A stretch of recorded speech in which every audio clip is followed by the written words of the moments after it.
চট্টগ্রামের সীতাকুণ্ডে এসএস কর্পোরেশনের জাহাজ ভাঙা কারখানায় ব্রয়লার বিস্ফোরণে ১০ জন গুরুতর দগ্ধ, তাদের চট্টগ্রাম মেডিকেলে ভর্তি করা হয়েছে। এ বিষয়ে আরও জানাতে যুক্ত হচ্ছেন সহকর্মী মামুনুর রশীদ অভি। একটু জানাবেন দগ্ধ আহতদের কি অবস্থা, আর বিস্ফোরণের ঘটনাটি আসলে কিভাবে ঘটলো জানতে পেরেছেন কিনা?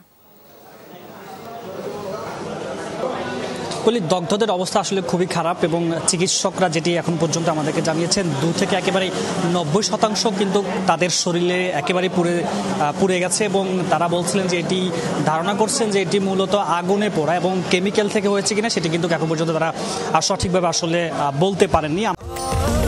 স্বাস্থ্যকর অল টাইম ফ্যামিলি কেক, সব সময় অল টাইম হেলদি লাইফ। আমরা কিন্তু এখন রয়েছে সেই চট্টগ্রাম মেডিকেল কলেজ হাসপাতালে বার্ন ইউনিটে রয়েছে এবং বলা হচ্ছিল যে এখানে যারা আসলে এখন পর্যন্ত 12 জন ভর্তি হয়েছেন অগ্নিদগ্ধ এবং যারা আসলে দগ্ধ হয়েছেন তাদের মধ্যে 12 জনের মধ্যে 6 জনকে কিন্তু আইসিইউতে আসলে পাঠানো হয়েছে এবং বেশিরভাগের অবস্থা কিন্তু খুবই একেবারেই খারাপ অবস্থা, আশঙ্কাজনক বলা যায়। চিকিৎসকরা ধারণা করছেন যে তাদেরকে আইসিইউতে পাঠানো হয়েছে এবং অনেকের আসলে হাত পা শরীরের বিভিন্ন স্থান কিন্তু একেবারেই পুড়ে ছাই হয়ে গেছে। ফলে সেক্ষেত্রে অনেকের শ্বাসনালী এবং অনেকের কান থেকে রক্ত এবং বিভিন্ন জায়গায় আসলে ব্যথা শুরু হয়েছে। ফলে তাদের অবস্থা একেবারে গুরুতর চিকিৎসকরা বলছেন।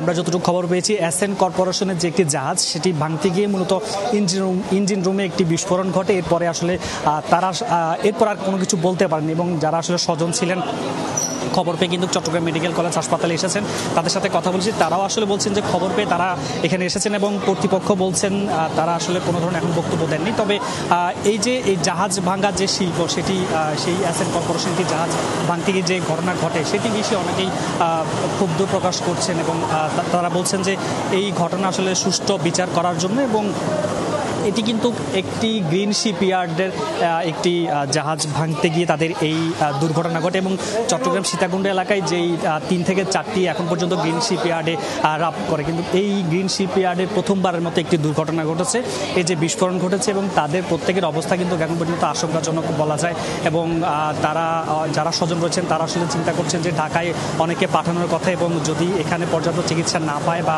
এখান থেকে যদি কোনো ধরনের বলা হয় যে বাহিরে স্থানান্তর করার জন্য সেই বিষয়ে তারা আসলে দেখছেন এবং স্বজন যারা আছে তারা আসলে অনেকে আসার চেষ্টা করছেন এবং তাদের অবস্থা একেবারেই গুরুতর বলা যায় এবং আইসিইউতে পাঠানো হয়েছে 6 জনকে এবং আরও বেশ কিছু পথে রয়েছেন তারা আসলে এখানে এসে ভর্তি হওয়ার কথা রয়েছে।